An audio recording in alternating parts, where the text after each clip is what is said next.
ನಮಸ್ತೆ. ನಾನು ವಸಂತ್ ಹೋಬಳಿದವರು, ಶಿವಮೊಗ್ಗ ಜಿಲ್ಲಾ ವಾಣಿಜ್ಯ ಮತ್ತು ಕೈಗಾರಿಕಾ ಸಂಘದ ನಿರ್ದೇಶಕ ಹಾಗೂ ಶಿವಮೊಗ್ಗದ ನಿವಾಸಿ.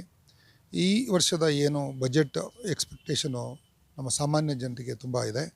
ಬಹಳ ಮುಖ್ಯವಾಗಿ ನಮಗೆ ಬೇಕಾಗಿರೋದು ಒಂದು ಉತ್ತಮ ಜೀವನ ನಡೆಸಬೇಕು. ಅದಕ್ಕೆ ನಮ್ಮ ಇನ್ಕಮ್ ಟ್ಯಾಕ್ಸ್ ಸ್ಲ್ಯಾಬ್ಗಳು ಸ್ವಲ್ಪ ಬದಲಾವಣೆ ಆಗಬೇಕಾಗಿದೆ. ಯಾಕೆ ಎಲ್ಲ ದರಗಳು ಮೇಲೆ ಹೋಗ್ತಾ ಇದ್ದಾವೆ.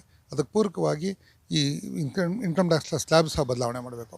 ಅದ್ರ ಜೊತೆಗೆ ನಾನು ವೈಯಕ್ತಿಕವಾಗಿ ಇನ್ನೊಂದು ವಿಚಾರ ಅಂದರೆ, ಎಷ್ಟು ಜನ ಇನ್ಕಮ್ ಟ್ಯಾಕ್ಸ್ ಅಸೆಸಿಸ್ ಏನಿದ್ದಾರೆ ಅವರ ಒಂದು ರಿಟೈರ್ಡ್ ಲೈಫ್ಗೆ ಅವ್ರಿಗೂ ಒಂದು ರೀತಿಯಲ್ಲಿ ಪೆನ್ಷನ್ನೋ ಅಥವಾ ಒಂದು ಪ್ರಿಫರೆನ್ಸ್ ಇರೋವಂಥದ್ದೋ ಅಥವಾ ಸೀನಿಯರ್ ಸಿಟಿಸನ್ಗೆ ಆ ಥರದ ಒಂದು ಅವಕಾಶವನ್ನು ಈ ಒಂದು ಇನ್ಕಮ್ ಟ್ಯಾಕ್ಸ್ ಬಜೆಟ್ನಲ್ಲಿ ಮಾಡಬೇಕಂತ ನಾನು ಕೇಳ್ಕೊತೇನೆ.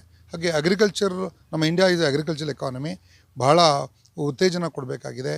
ಮಿನಿಮಮ್ ಪ್ರೈಸ್ ಇರ್ಬೋದು ಅಥವಾ ಟೆಕ್ನಾಲಜಿ ಅಸಿಸ್ಟೆನ್ಸ್ ಇರ್ಬೋದು, ಟೆಕ್ನಾಲಜಿ ಸಪೋರ್ಟ್ ಕೊಡ್ಬೋದು. ಅಗ್ರಿಕಲ್ಚರ್ಗೆ ಹೆಚ್ಚಿನ ಒಂದು ಒತ್ತನ್ನು ಕೊಡಬೇಕು ಅಂತ ನಾನು ಬಯಸ್ತೇನೆ. ಹಾಗೆ ನಮ್ಮ ವ್ಯವಹಾರ ಮಾಡೋವಂಥವ್ರಿಗೆ GST ಇರ್ಬೋದು, ಇನ್ಕಮ್ ಟ್ಯಾಕ್ಸ್ ಇರ್ಬೋದು, ಈ ಕಾಂಪ್ಲೈನ್ಸ್ಗಳು ಜಾಸ್ತಿ ಆಗಿದೆ. ಬಿಸ್ನೆಸ್ ಮಾಡೋರಿಗೆ ಕೆಲಸಕ್ಕಿಂತ ಟ್ಯಾಕ್ಸ್ ಕಾಂಪ್ಲೈನ್ಸ್ ಜಾಸ್ತಿ ಆಗಿರೋದು ಇದು ಒಳ್ಳೆಯ ಬೆಳವಣಿಗೆ ಅಲ್ಲ. ಹಾಗಾಗಿ ಒಂದು ಈಸ್ ಆಫ್ ಬಿಸ್ನೆಸ್ ಪಾಲಿಸಿನ ಸರ್ಕಾರ ತರಬೇಕು. ಇಂಡಸ್ಟ್ರಿ ಇರ್ಬೋದು, ಹೊಸ ನಮ್ಮ ಏನು ಡಿಫೆನ್ಸ್ ಸೆಕ್ಟರ್ನಲ್ಲಿ ಭಾಳ ಅವಕಾಶ ಇದೆ ಅಂತ ಹೇಳ್ತಾ ಇದ್ದಾರೆ. ಅದ್ರ ಬಗ್ಗೆ ಹೆಚ್ಚಿನ ಮಾಹಿತಿಯನ್ನು ಹೆಚ್ಚು ಜನರಿಗೆ ತಲುಪಿಸ್ಬಿಟ್ಟು ಇಂಡಿಯಾನ ಒಂದು ಪ್ರೊಡಕ್ಷನ್ ಹಬ್ ಆಗಿ ಮಾಡಬೇಕು ಅಂತ ನಾನು ಉದ್ದೇಶಿಸ್ತೇನೆ. ಹಾಗೆ ಹೊಸದಾಗಿ ಯುರೋಪಿಯನ್ ಕಂಟ್ರೀಸ್ಗೆ ನಮಗೆ ಎಕ್ಸ್ಪೋರ್ಟ್ನ ಅವಕಾಶ ಇದೆ.